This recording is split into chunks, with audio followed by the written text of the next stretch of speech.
Stuff's like waist high. It's coming along good. You know, there's some plantain, which plantain's actually a good forage crop. That came in, there's a seed bank. I didn't plant that. Basically, get the fertility up. It outcompetes, you know, your perennial grasses really want to compete and generally do pretty good once you get the fertility up. I do soil tests. The soil test is mainly for the pH. I did get lime on here. We can get lime pretty easy here. You know, Timothy came back up just fine. Put in the alfalfa. I do have some undesirable weeds in here. This white campion was really a problem. There's less of it each year.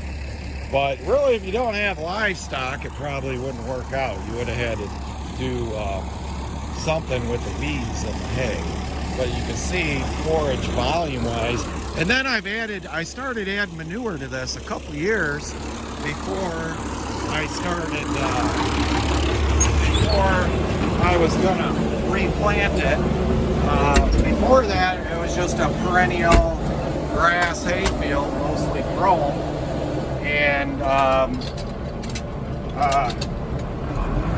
very, for the most part, it was never fertilized for decades, probably.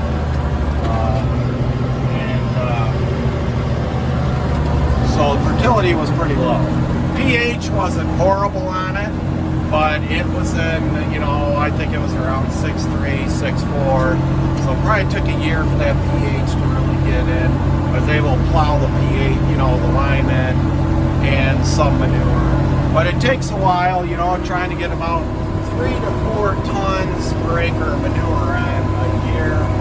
More the better, but there's a cost associated with the manure. You can see it in a lot of areas. It is finally really thick. So we've also had nice weather conditions that were conducive to hay growing this spring. Because for us in the cool season grasses, you know, most of your volume on your first cutting is all determined. I mean, most of your volume of annual hay production in my area is all determined pretty much by spring growth of your first cut. Rarely do, you know, we get dry in the summer. A lot of these cool season grasses go dormant. We don't grow a lot of warm season grasses. They don't do as well here. And that will really decrease your potential here for, you know, a lot better yields later in the summer. Alfalfa mixed with the grasses kicks in and grows when the grasses don't. So that is very important for us here.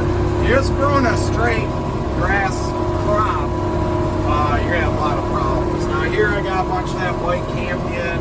There's also that horary lissum that horses can't eat. It's a